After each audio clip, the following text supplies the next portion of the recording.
Hi everyone, ಇದು morning vlog continue ಆಗಿರುತ್ತೆ. ನಾನು ಮಾರ್ಕೆಟಿಂದ ತಂದಿರೋವಂಥ ಟೊಮೊಟೋಸ್ನ ಯೂಸ್ ಮಾಡ್ಕೊಬಿಟ್ಟು ಪಿಕಲ್ ಮಾಡೋಣ ಅಂತ ಹೇಳಿ ಸಪ್ರೇಟ್ ಮಾಡ್ತಾ ಇದ್ದೀನಿ. ಅದರಲ್ಲೆಲ್ಲ ಕೆಲವು ಹಣ್ಣಿದೆ, ಕೆಲವು ಕಾಯಿದೆ. ನನಗೆ ಬರೀ ಹಣ್ಣು ಅಷ್ಟೇ ಬೇಕು. ಅದನ್ನು ನೆಕ್ಸ್ಟ್ ವಿಡಿಯೋದಲ್ಲಿ ನಾನು ಅಪ್ಲೋಡ್ ಮಾಡ್ತೀನಿ. ನಾವು 1 ವರ್ಷ ಆರಾಮ್ಸೆ ಯೂಸ್ ಮಾಡ್ಕೋಬೋದು, ಭಾಳ ಟೇಸ್ಟಿಯಾಗಿರುತ್ತೆ. ಇದೆಲ್ಲ ಆಯಿತು. ಆಮೇಲೆ ಸ್ವಲ್ಪ ಮನೆ ಕ್ಲೀನ್ ಮಾಡೋಣ ಅಂತ ಹೇಳಿಬಿಟ್ಟು ಫಸ್ಟು ಮೇಲೇ ಈ ಥರ ಎಲ್ಲ ಒರೆಸ್ಕೊ ಬರ್ತಾಯಿದ್ದೀನಿ. ನೆಕ್ಸ್ಟು ಯುಗಾದಿ ಬರುತ್ತೆ, ಆವಾಗ ಹೆಂಗಿದ್ರು ಡೀಪ್ ಕ್ಲೀನಿಂಗ್ ಇರುತ್ತೆ ಅಲ್ವಾ. ಹಾಗಾಗಿ ಇವಾಗ ಎಷ್ಟಾಗುತ್ತೋ ಅಷ್ಟು, ಸಂಡೇ ಎಷ್ಟಾಗುತ್ತೋ ಅಷ್ಟು ಮಾಡ್ತೀನಿ. ಇವೆಲ್ಲ ತೆಗೆದು ಎಲ್ಲ ಕ್ಲೀನ್ ಮಾಡಬೇಕು. ಸದ್ಯಕ್ಕೆ ಇರಲಿ ಅಂತ ಹೇಳಿಬಿಟ್ಟು ಜಸ್ಟ್ ಲೈಟಾಗಿ ಕ್ಲೀನ್ ಮಾಡ್ತಾ ಇದ್ದೀನಿ. ನಮ್ಮ ಮನೆಗೆ ಭಾಳ ಮಕ್ಕಳು ಬರ್ತಾರೆ, ಸೊ ಅವ್ರಿಗೂ ಡಸ್ಟ್ ಅಲರ್ಜಿ ಆಗಬಾರ್ದು ಅಂತ ಹೇಳಿ ವೀಕ್ಲಿ 1 ಆರ್ 2 ನನಗೆ ಟೈಮ್ ಸಿಕ್ಕಿದಾಗೆಲ್ಲ ಕ್ಲೀನ್ ಮಾಡ್ತಾ ಹೋಗ್ತೀನಿ. ಆಮೇಲೆ ನಮ್ಮದು ರೋಡ್ ಸೈಡಲ್ಲಿ ಮನೆ ಇರೋದ್ರಿಂದ ಭಾಳ ವೆಹಿಕಲ್ಸ್ ಫ್ಲೋಟಿಂಗ್ ಇಲ್ಲಿ, ಹಾಗಾಗಿ ಭಾಳ ಡಸ್ಟ್ ಬರ್ತಾನೇ ಇರುತ್ತೆ. ಮಕ್ಕಳ ಹೆಲ್ತ್ ಬಗ್ಗೆ ನಾನು ಯೋಚನೆ ಮಾಡಬೇಕು. ಪೇರೆಂಟ್ಸ್ ನಮ್ಮ ಮೇಲೆ ಹೋಗ್ಬಿಟ್ಟು ಟ್ಯೂಷನಿಗೆ ಕಳಿಸಿರ್ತಾರೆ. ಹಾಗಾಗಿ ನಾನು ಯಾವಾಗಲೂ ಮಕ್ಕಳು ಬರ್ತಾರೆ ಅನ್ನೋ ಒಂದು ಕಾನ್ಸೆಪ್ಟಿಗೆ ನಾನು ಯಾವಾಗಲೂ ಮನೇನ ಕ್ಲೀನಾಗೆ ಇಟ್ಕೊಂಡಿರ್ತೀನಿ. ಮಕ್ಕಳು ಅಷ್ಟೇ, ಅವರು ನೆಲದ ಮೇಲೆ ಕುಂತ್ಕೊಳೋದ್ರಿಂದ ಅವ್ರಿಗೆ ಯಾವುದೂ ಏನೂ ಅಲರ್ಜಿ ಆಗ್ದಲೇ ಇರೋ ಥರನೇ ಹೆಲ್ತಿಯಾಗೇ ಇರ್ತಾರೆ ನನ್ನ ಹತ್ರ ಟ್ಯೂಷನಿಗೆ ಬರೋ ಎಲ್ಲ ಮಕ್ಕಳು. ಹಾಗೆ ಬರೀ ನಾವು ಲೈಫ್ ಎಲ್ಲ ಮನೆ ಕ್ಲೀನ್ ಮಾಡೋದ್ರಲ್ಲಿ ಮತ್ತು ವರ್ಕಿಂಗ್ ವುಮೆನ್ಸ್ ಆಗಿದ್ದರೆ ದುಡ್ಡನ್ನ ದುಡಿಯೋದ್ರಲ್ಲಿ ಹೀಗೆ ಎಲ್ಲ ಟೈಮ್ನ ಸ್ಪೆಂಡ್ ಮಾಡ್ತೀವಿ. ನಮಗೋಸ್ಕರ ಅಂತ ಹೇಳಿ ವೀಕ್ಲಿ ಹಾಫ್ ಆನ್ ಅವರ್ ಆದರೂ ಡೆಡಿಕೇಟ್ ಮಾಡ್ಕೋಬೇಕು. ಹಾಗಾಗಿ ನಾನು ಪ್ರತಿ ಸಂಡೇ ಒಂದು ಫೇಸ್ ಪ್ಯಾಕ್ ಮನೆಯಲ್ಲೇ ಪ್ರಿಪೇರ್ ಮಾಡ್ಕೊತೀನಿ. ಸಿಂಪಲ್ಲಾಗಿರೋ ಇಂಗ್ರೀಡಿಯೆಂಟ್ಸ್ನೇ ನಾವು ಯೂಸ್ ಮಾಡಿಕೊಂಡು ಮಾಡ್ಕೋಬೋದು. ಇದರಿಂದ ಯಾವುದೂ ಸೈಡ್ ಎಫೆಕ್ಟ್ ಆಗೋಲ್ಲ. ನಾನು ಈ ಥರ ಟೊಮೊಟೊ ಮತ್ತು ಶುಗರ್ ಪೌಡ್ರನ್ನ ಫಸ್ಟು ಫೇಸಿಗೆಲ್ಲ ಈ ಥರ ಸ್ಕ್ರಬ್ ಮಾಡ್ಕೊಳ್ತಾ ಹೋಗ್ತೀನಿ. ಈ ಥರ ಸ್ಕ್ರಬ್ ಮಾಡ್ಕೊಂಡು ಹೋಗ್ತಾ ಫೇಸ್ ಭಾಳ ಇನ್ಸ್ಟೆಂಟಾಗಿ ಗ್ಲೋ ಬರುತ್ತೆ. ಇದೇನು ನಾವೇನು ಯಾವುದು ಕೆಮಿಕಲ್ ಮಿಕ್ಸ್ಡ್ ಇರೋಲ್ಲ, ಏನೂ ಇರೋಲ್ಲ, ನ್ಯಾಚುರಲ್ ಆಗಿರೋದ್ರಿಂದ ಯಾವುದೂ ಸೈಡ್ ಎಫೆಕ್ಟ್ ಆಗೋಲ್ಲ. ಫಸ್ಟೇ ನಾವು ಕಣ್ಣು ಕೆಳಗಡೆ ಮತ್ತು ಕಣ್ಣು ಮೇಲೆ ಚೆನ್ನಾಗಿ ಆ ಥರ ಸ್ಕ್ರಬ್ ಮಾಡ್ಕೊಳ್ತಾ ಹೋಗಬೇಕು. ಮನೆಯಲ್ಲಿ ಅಡುಗೆ ಮಾಡ್ತಾಯಿರ್ತೀವಿ, ಆ ಹೊಗೆ ಎಲ್ಲ ಬಂದು ನಮಗೆ ಮೂಗು ಮೇಲಾಗಿರ್ಬೋದು, ಕಣ್ಣು ಮೇಲೆ ಆಗಿರ್ಬೋದು ಒಂದು ಸ್ವಲ್ಪ ಬ್ಲ್ಯಾಕ್ ಆಗ್ತಾ ಹೋಗಿರುತ್ತೆ. ಬಟ್ ನಮಗೆ ಅದ್ರ ಬಗ್ಗೆ ನಾವು ಗಮನನೇ ಕೊಡೋದಿಲ್ಲ. ನಮ್ಮ ಬಗ್ಗೆ ನಮಗೂ ಒಂದು ಸ್ವಲ್ಪ ಕೇರ್ ಇರಬೇಕು. ಮತ್ತು ಉಳಿದಿರೋ ಅಂಥ ಶುಗರಲ್ಲಿ ನಾನು ಈ ಥರ ಮತ್ತೆ ಸ್ಕ್ರಬ್ ಮಾಡ್ಕೊಳ್ತಾ ಹೋಗ್ತೀನಿ.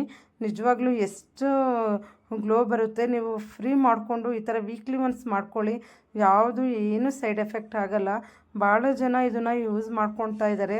ನಾನು ಭಾಳ ವರ್ಷದಿಂದ ಇದೇ ಥರನೇ ಫೇಸ್ ಪ್ಯಾಕ್ ಮಾಡ್ಕೊಳ್ತೀನಿ. ಯಾವ ಫಂಕ್ಷನಿಗೆ ಹೋದ್ರೂ ಎಲ್ಲಿನೂ ನಾವು ಮೇಕಪ್ ಆಗೋದಿಲ್ಲ, ಮತ್ತು ಯಾವುದೂ ಫೇಶಿಯಲ್ ಆಗಿರ್ಬೋದು ಏನೂ ಮಾಡಿಸೋದಿಲ್ಲ. ನಾವು ಮನೆಯಲ್ಲೇ ಆರಾಮ್ಸೆ ಈ ಥರ ಮಾಡ್ಕೊಳ್ತಾ ಹೋಗ್ಬೋದು. ಈ ಥರ ಎಲ್ಲ ಆದಮೇಲೆ ಒಂದು ವೈಪ್ ಇರುತ್ತೆ, ಇಲ್ಲ ಅಂದರೆ ಯಾವುದಾದ್ರೂ ಬಟ್ಟೆನ ನಾವು ತಣ್ಣೀರಲ್ಲಿ ಅದು ಬಿಟ್ಟು ಈ ಥರ ಎಲ್ಲ ರಿಮೂವ್ ಮಾಡ್ಕೊಳ್ಳಿ. ಯಾವುದು ಸೋಪು ಮತ್ತು ಜೆಲ್ಲ ಯಾವುದು ಯೂಸ್ ಮಾಡ್ಕೊಂಡು ಅಟ್ಲೀಸ್ಟ್ 6 to 8 hours ಮತ್ತು ಏನು ನಾವು ಅಪ್ಲೈ ಮಾಡ್ಕೊಳಕ್ಕೆ ಹೋಗಬಾರ್ದು. ಈ ಥರ ಎಲ್ಲ ರಿಮೂವ್ ಆದಮೇಲೆ ಅಕ್ಕಿ ಹಿಟ್ಟು, ಹನಿ, ರೋಸ್ ವಾಟರ್, ಸ್ವಲ್ಪ ಮೊಸರು, ಇಷ್ಟಿದೆ ನಮ್ಮ ಫೇಸ್ ಪ್ಯಾಕ್ ರೆಡಿ. ಈ ಅಕ್ಕಿ ಹಿಟ್ಟಿಗೆ ನಾನು 1/2 ಸ್ಪೂನಷ್ಟು ಹನಿನ ಮಿಕ್ಸ್ ಮಾಡ್ಕೊತೀನಿ. ಇದು ಆದಮೇಲೆ ಮೊಸರು, ಸ್ವಲ್ಪ ಮೊಸರು ಅಂದರೆ 1 or 1.5 ಸ್ಪೂನ್. ಒಂದು ಸ್ವಲ್ಪ ಕೆನೆ ಇರೋದು ತೊಗೊಂಡ್ರೆ ಇನ್ನೂ ಚೆನ್ನಾಗಿರುತ್ತೆ, ಹಾಗಾಗಿ ನಾನು ಕೆನೆ ಇರೋದೇ ಯೂಸ್ ಮಾಡ್ಕೊತೀನಿ. ಆಮೇಲೆ ರೋಸ್ ವಾಟ್ರ್, ಈ ರೋಸ್ ವಾಟರ್ ಅಷ್ಟೇ ಒಂದು 5 to 6 ಡ್ರಾಪ್ನ ಹಾಕ್ಕೊಬಿಟ್ಟು ಚೆನ್ನಾಗಿ ಮಿಕ್ಸ್ ಮಾಡ್ಕೊತೀನಿ. ಅದು ಚೆನ್ನಾಗಿ ಸ್ಮೂತ್ ಕನ್ಸಿಸ್ಟೆನ್ಸಿ ಬರೋವರೆಗೂ ನಾವು ಮಿಕ್ಸ್ ಮಾಡ್ಕೊಳ್ತಾ ಹೋಗಬೇಕು. ಎವ್ರಿ ವೀಕ್ ಮಾಡ್ಕೊಳೋದ್ರಿಂದ ಏನೂ ಆಗೋದಿಲ್ಲ. ನಾವು ಬೇಕು ಅಂದರೆ ನಮಗೆ ಆಗಲ್ಲಪ್ಪ, ಬೆಳಗ್ಗೆಯಿಂದ ಸಂಜೆವರೆಗೂ ನಮಗೆ ಕೆಲಸನೇ ಆಗುತ್ತೆ, ಅದೆಲ್ಲ ಯಾರು ಮಾಡ್ತಾರೆ ಅಂತ ಹೇಳಿಬಿಟ್ಟು ನಿಮ್ಮ ಬಗ್ಗೆ ನೀವು ಯಾವತ್ತೂ ನೆಗ್ಲೆಕ್ಟ್ ಮಾಡ್ಕೊಳಕ್ಕೆ ಹೋಗಬೇಡಿ. ಸೆಲ್ಫ್ ಲವ್ ಇರಲೇಬೇಕು ಮನುಷ್ಯ ಅಂದಮೇಲೆ. ಅಟ್ಲೀಸ್ಟ್ ಎಲ್ಲ ಕೆಲಸ ಆಗಿ ಊಟ ಆಗಿ ರಾತ್ರಿಗಾದರೂ ಒಂದು ಸ್ವಲ್ಪ ಟೈಮ್ ಇರುತ್ತೆ, 9:30 10 ಗಂಟೆ ಹಂಗೆ ಒಂದು 10 ಮಿನಿಟ್ಸು ಇಡ್ಸೋದಿಲ್ಲ, ಅಷ್ಟರಲ್ಲಿ ನಾವು ಈ ಫೇಸ್ ಪ್ಯಾಕ್ ಆರಾಮ್ಸೆ ಮಾಡ್ಕೋಬೋದು. ಈ ಥರ ಸ್ಮೂತ್ ಕನ್ಸಿಸ್ಟೆನ್ಸಿ ಬರೋವರೆಗೂ ಚೆನ್ನಾಗಿ ಮಿಕ್ಸ್ ಮಾಡ್ಕೊಳ್ಳಿ. ಮಿಕ್ಸ್ ಮಾಡ್ಕೊಂಡು ಆದಮೇಲೆ ಹಚ್ಕೋಬೇಕು. ಲೈಟಾಗಿ ಹಚ್ಕೊಳ್ರಿ ಸಾಕು, ಭಾಳ ದಪ್ಪ ಏನು ಬೇಡ.